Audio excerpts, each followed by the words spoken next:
this is actually doing something. It was kind of And blowing then my mind a little bit. did it stop? Like It's when you said enough, it was just okay. yeah, I had to like break away from it. Like Charles Hall mentioned in his testimonies that if you try significantly hard, you can break 3 of their electronic controls, or you can call it psychotronic controls, or whatever you want to call it. But I remember struggling against the influence, if you will. And I remember her voice getting like distorted because I was resisting. I was like, no, I can't take this. I can't take this. And then it just kind of snapped out, and I was able to open my eyes again. So I had to battle it a little bit, I guess you could say. I wasn't threatened or anything. It was a little bit too weird for me at that time, you know. Right. It was just but okay, but so back to that question. So when the fear sets in and you say no more, does it stop does it stop immediately? It stopped shortly thereafter. Right. Know. So do you think it could sense that you were scared and it was like, okay, we're done? Probably, judging from what I believe and what I've learned about these people or crypto terrestrials, I think they can read your mind, feel your emotions. So I have no doubt that they were aware of my state of mind, you know. And that, yeah, for sure. Okay.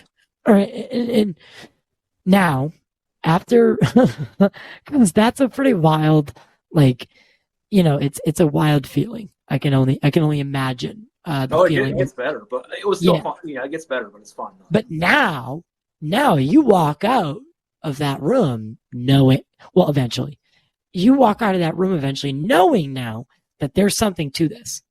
Mm-hmm. Like there's something to the CE5 or whatever, or I can bring them here if I want, right? Or to wherever I'm going to be, whether it's Mount Shasta, the Great Pyramids, because I mean that's my goal, is to go to those places and meditate and try to bring in, you know, like that's my ultimate goal, is to do that kind of stuff. So, and it's becoming possible, and that's what's crazy to me. So,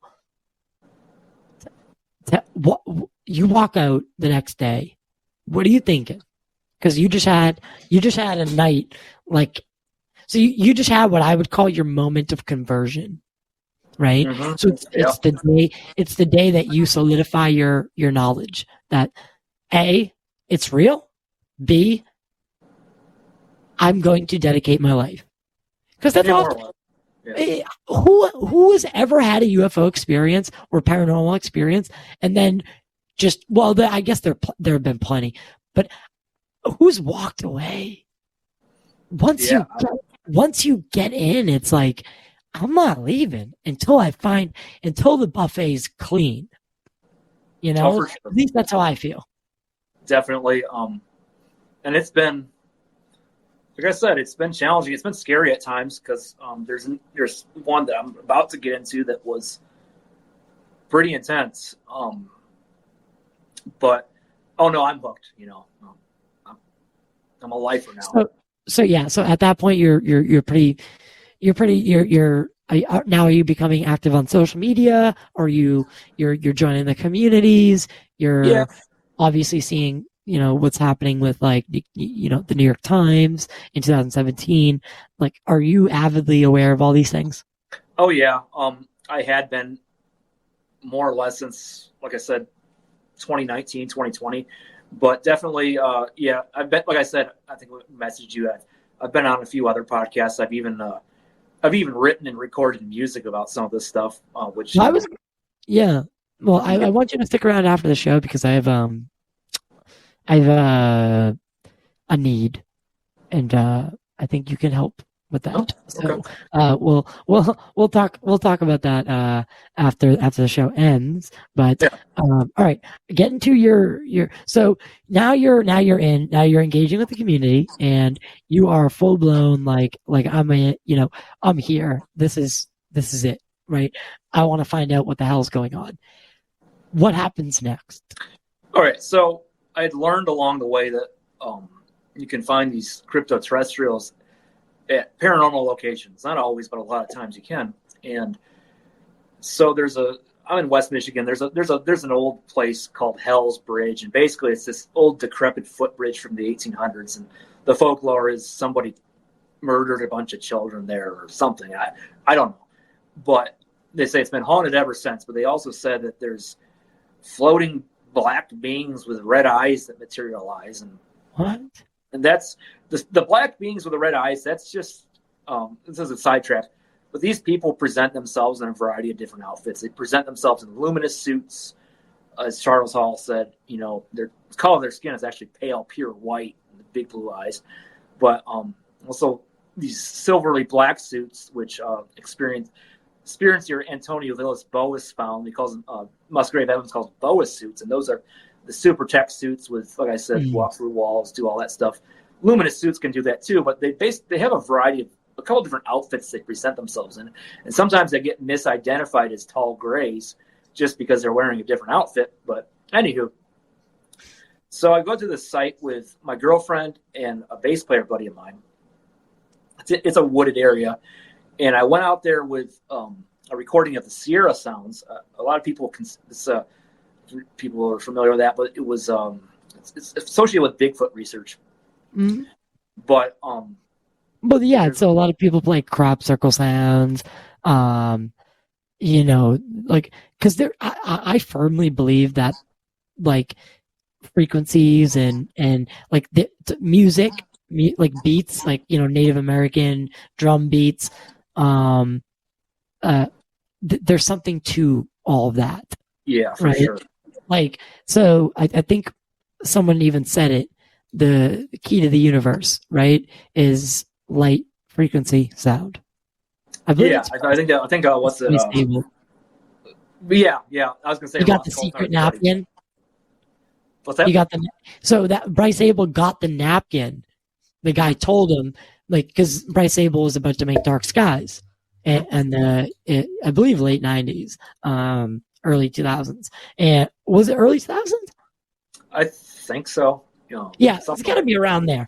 But they're at a big party, whatever, and this guy walks up in a suit and talks and pulls Bryce and the other executive producer aside and says that, hey, we like what you're doing. We want to help, yada, yada, yada. And he's like, I'm gonna give, I'm gonna write. I don't know the whole conversation.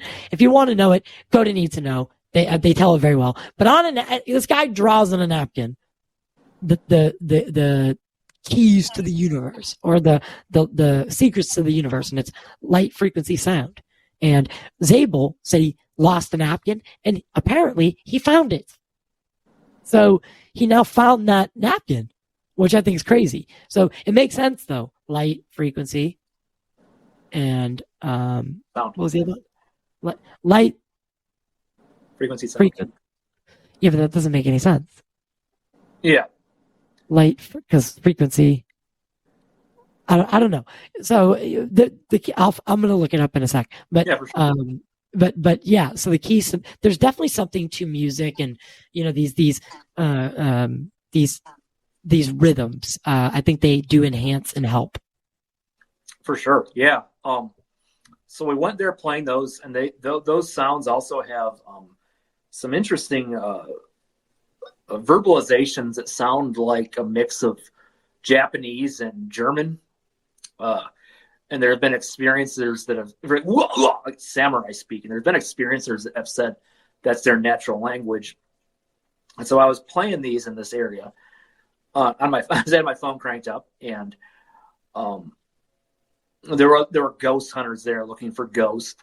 But we saw at the site, just even before it gets super weird, we saw a lot of little weird floating fluorescent lights, almost like fireflies, but not quite. And then both my friend and my girlfriend saw wispy silhouettes of beings on all fours running up and down the trees. And one even ran towards my friend and disappeared. I guess this is all anecdotal.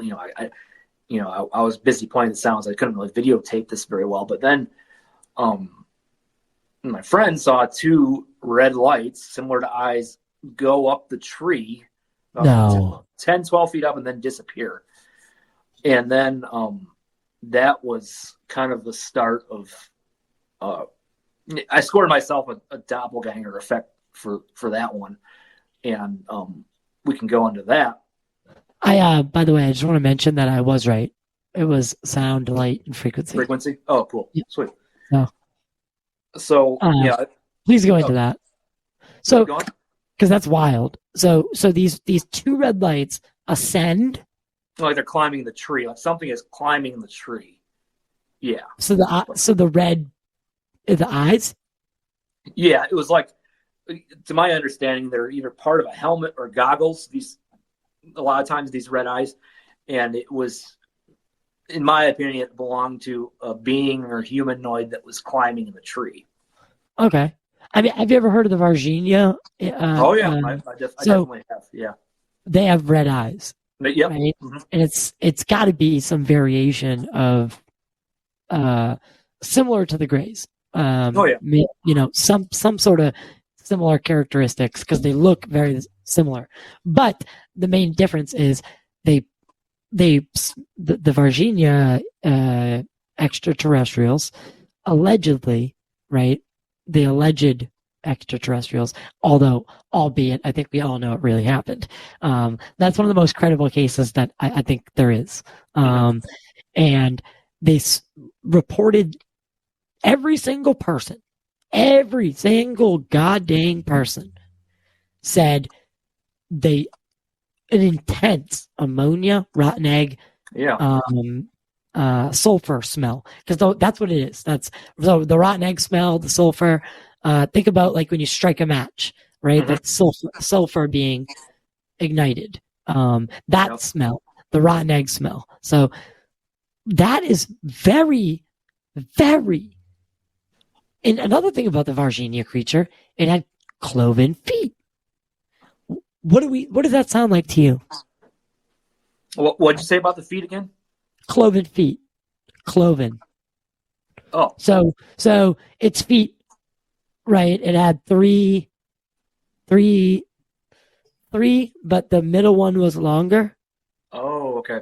And that's what was in the ground that the mother saw. She draws it out, and it's like, 3, and the middle one's like long, like longer. So, and curled a little bit. So, gotcha. That sounds like a demon. Well, I mean, right? Perhaps. Sulfur, red eyes, right? Yeah. That's fire and brimstone. I mean, that's that. Tell me that's not like, if someone saw that and was hardcore Christian, like these people were, not hardcore, like they're religious and spiritual. They thought it was the reason the girls ran is because they said they thought it was the devil, right? Yeah. I mean, it has all the characteristics, but so again, leads me back to misinterpretations.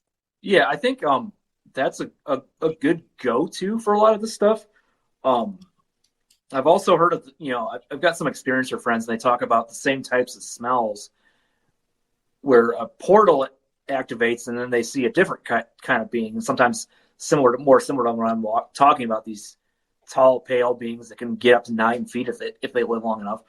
And other researchers I've talked to have said that smell is often associated with the atmospheric effects of recent portal activity. Like I said, I can't prove all of that, but do you think they're using like some sort of black magic?